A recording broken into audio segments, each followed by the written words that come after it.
Things are really shaping up. This is starting to look like a guitar neck. This is starting to look like a guitar body. Things are moving along. I hope you guys are having success so far. If any of you guys are running into trouble, just drop a comment in the on the YouTube and I'll do my best to respond to those. Right now, we are getting ready to attach this neck. So we've already gone through, made sure that our neck angle in all dimensions is good. And now at this point we need to attach it. So there's a few things we need to do before we get to that. We want to hollow out the shoulders a little bit, and we need to attach with the bolts and nuts, and I'll show you how to drill those out. Before we attach the neck, one thing you can do to make things a little bit easier to do any fine tuning is to create a little bit of a hollow shelf just around this tenon. I want to recess this just a little bit from about that far out. This is going to make less work later if we need to make any adjustments, because rather than having to do this full width of adjustment, we only have to deal with this much. So what we need to do with this line is create a hollow area, just a little bit, recess it a little bit through there.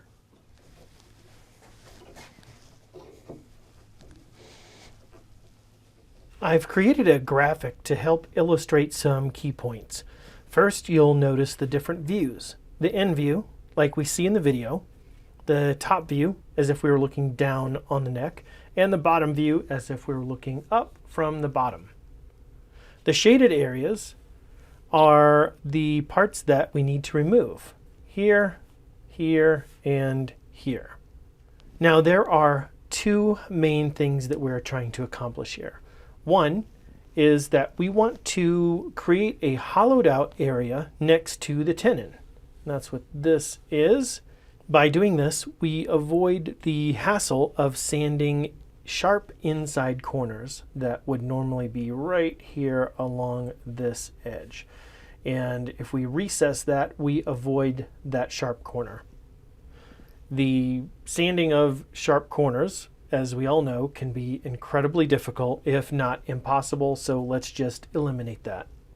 Number two, we are going to disconnect one side from the other by removing this material here. And from the bottom view, you can see how this removing this right here is going to disconnect, and so we have no longer a bridge between this side and this side.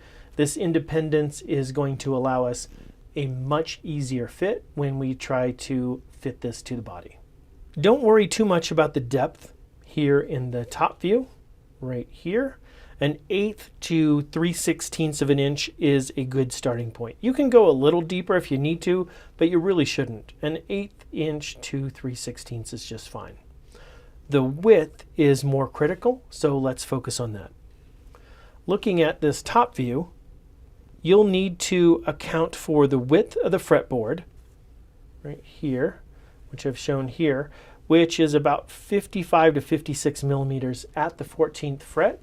The 14th fret is where the neck meets the body. Give yourself 3 to 5 millimeters here. 3 to 5 millimeters here and here of extra space underneath each side where the fretboard sits, so that you have enough shoulder area to support that all the way down. On the bottom, we need to consider the heel cap.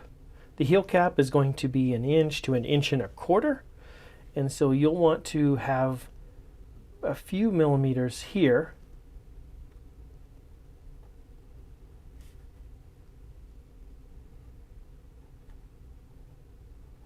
Three to 4 millimeters here and here, so that again we have enough room for that shoulder, just like you did on the top. If you're doing a straight heel, the heel cap is going to match the measurements of the fretboard, and those sides will be straight. And keep in mind, this is just the rough shape. The final shape is going to look a little bit different as you refine that. It's probably going to be a little closer to something like this.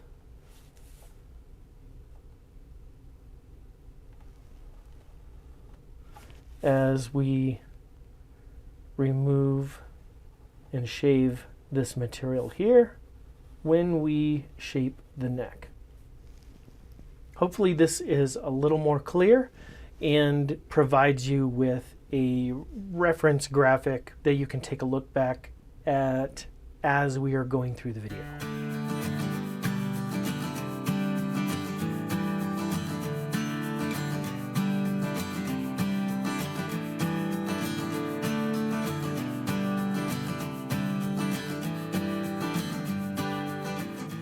Now that we have our shoulder hollowed out right against the tenon, we can take a look at getting our barrel nuts inserted into here.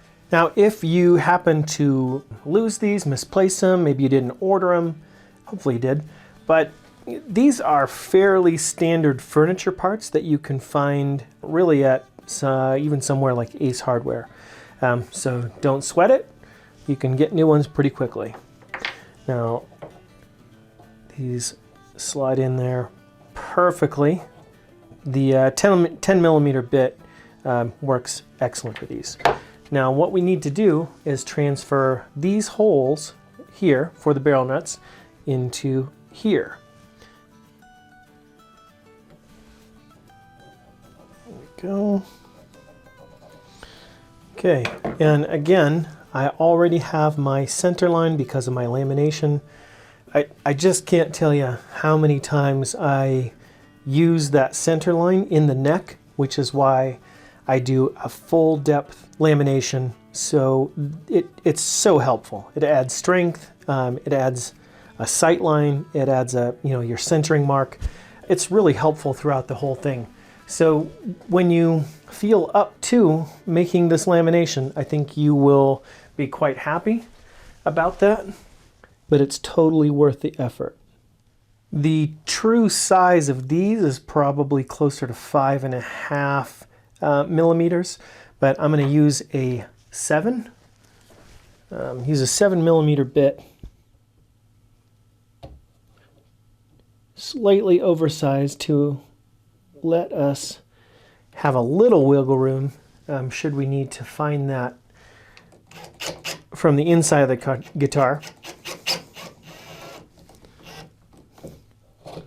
So the 7 millimeter is just slightly over 1/4 inch.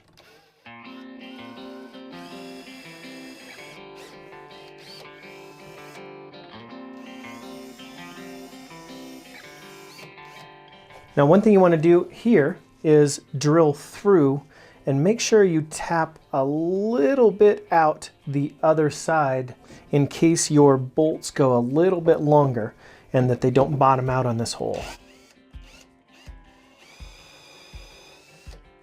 Not too much more because we don't want to run the danger of coming out the backside after we're done shaping this.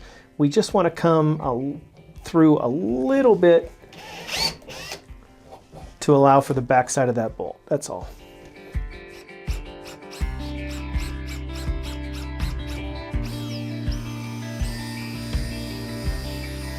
Let's give this barrel nut a try. Perfect. Okay, good. No issues there. Now, the measurements we used before, we went 1 1/8 down, which is exactly where that line is, and another 1 1/8 down from that, which is exactly where that line is. So I'm going to take those lines, those measurements, and put those on the guitar mortise. I'm going to mark an 1 1/8 and another 1 1/8, which is 2 1/4. And the center line on these is more difficult. I'm gonna eyeball the center. You will want a block to push up against these to prevent blowout. Okay, I've got my block in there. Got my 7mm brad point.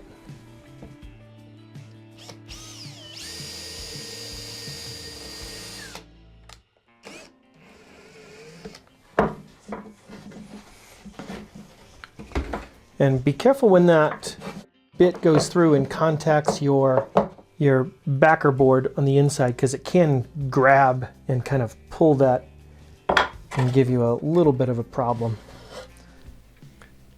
Now we'll do the next one, 1 1/8 down from the other. Drill that through till it hits the backer. And then I like to go back through and wallow out the holes a little bit so that there is enough leeway in case something is slightly out of alignment that the bolt can pass cleanly through to the barrel nut.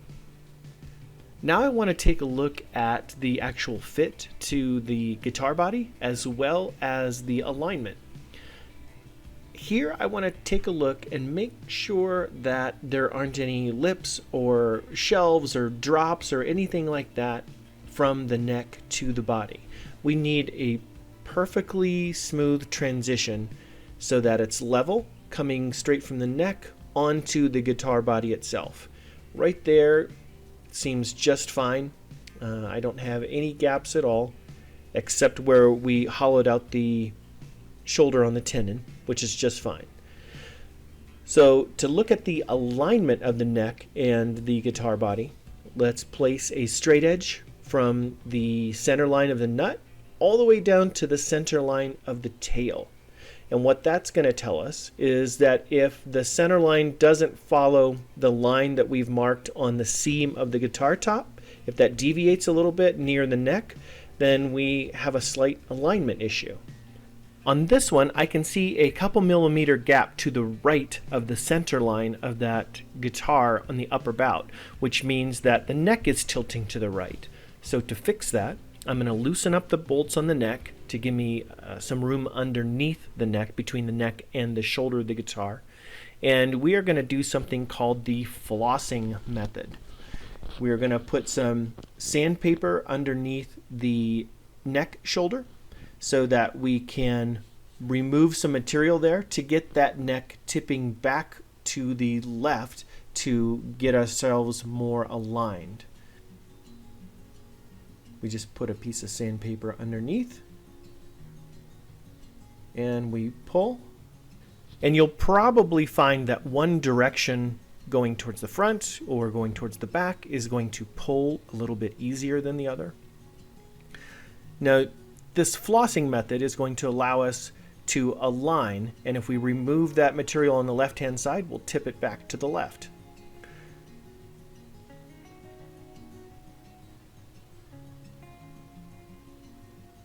Here, that direction change is going to help because I was getting a little bit of chatter from the front, so I'll try going from the back. Yeah, that's working a little bit better and not chattering. Make sure that we're pulling straight or down. We don't want to pull up. If we pull up as we exit the neck, we're going to round off the shoulder. So pull out and down, or as flat as we can. This floss method will also help mate the neck to the guitar more perfectly, and even if there are some slight imperfections, they will kind of go away with this.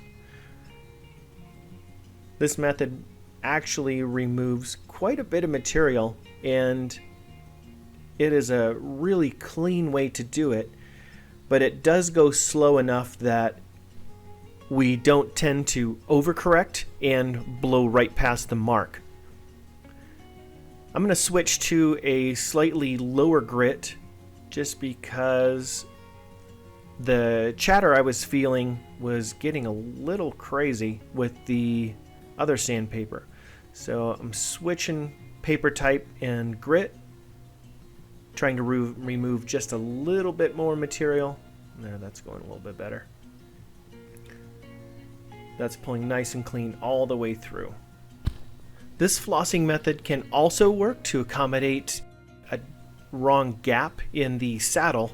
if we don't have that 3.5 millimeter. We can close that gap up by taking a little off of the top of the neck where the neck meets the body, and we can increase that gap by tilting the neck back by using that flossing method. We would just take a little bit off on each side so that we didn't mess with the alignment, but still were able to move the neck back and forth. So let's take a look at the alignment horizontally again and see where we're at. Put the straight line on the nut center line and down at the tail. This one still has just a slight gap still, so I'm going to take that lower grit paper and just take a couple more swipes and see if we can't correct that and make sure it's as perfect as we can get it, because we really don't get a second chance at this. Blow out any dust or debris or grit that's left in there, because that'll throw off our measurement. And let's check it one last time, putting our straight edge at the center line of the nut and then down at the center line of the tail.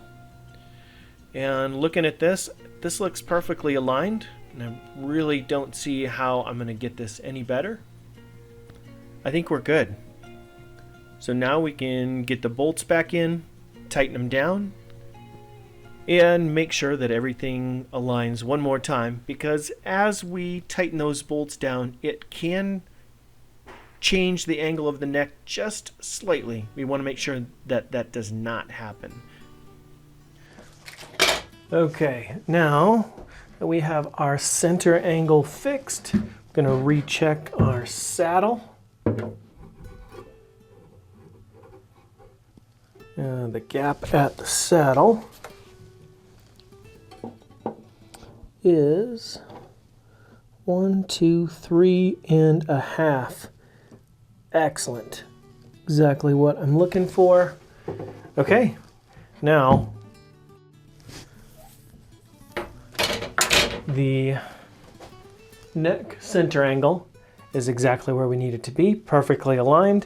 The saddle gap is where we need it to be. The shoulders look good. I like the joint there and there. Things are good. The last thing we need to do to this before we move on from the neck is to get this truss rod extension slotted. So what needs to happen here is we have to come out at least to here and continue this channel through the heel block of the guitar and a little bit into this open top. And we need to extend this channel through here, and that will allow us to access the truss rod from inside the sound hole. A few different ways we can do this. We can put a block here and route it. We can do some knife cuts here and chisel it out. And we can also use a router plane. And so I'm going to do a combination of manual tools in order to get this. I'm going to start with just a razor blade, and I'm going to score this cross grain. Then I will make those cuts down the long grain, down the side of the channel.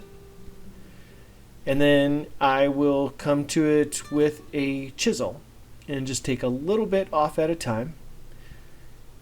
Even though this is a thin top, it's only 2.5 millimeter thick spruce, we don't want to be very aggressive with this. We want to take it slow, take layers away a little bit at a time so that we don't damage anything, cause a crack, miss the channel with our chisel and ding the top somewhere else. Just be very careful about this whole process. And once it's thin enough, you can just pop that little part down and then clean off the sides. And then what we can do at this point is clear off the spruce from the heel block. And then I can start scoring the sides of the channel to clear out the material from the heel block through the mahogany. I'm going to do that with a router plane.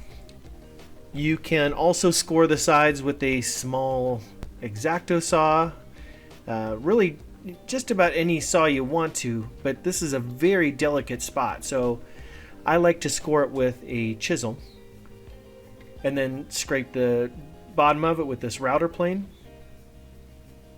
which makes a very clean cut. Make an adjustment, go down again. You can also do this with the chisel. Score the sides, chisel it out. It is a slow process, and we want to take it pretty slowly so that we don't do any damage, that we're not forcing it so hard and we slip and hit the spruce.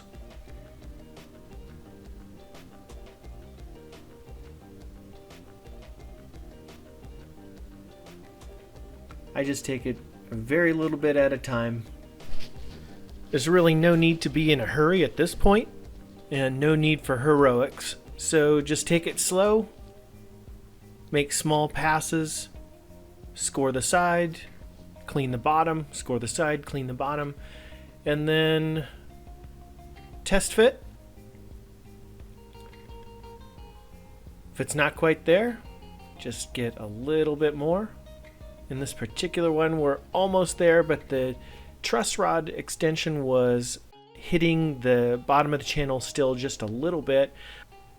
I do like to see a little bit of a gap between the truss rod extension and the bottom of this channel to prevent noises and rattling around from any vibrations that are going to happen in the guitar. Hopefully one last test fit, and I want to know, can I access it? Can I find it? Yep. Great. All right, so that is all set. I don't seem to have any issue here. It's clearing everything. No issues getting hung up on that hole through the upper transverse brace or the popsicle stick brace. So I'm going to call that good. And now we can move on to the fretboard. So I'll get this put away, get myself cleaned up, and then we can move on. We'll see you guys in the next video.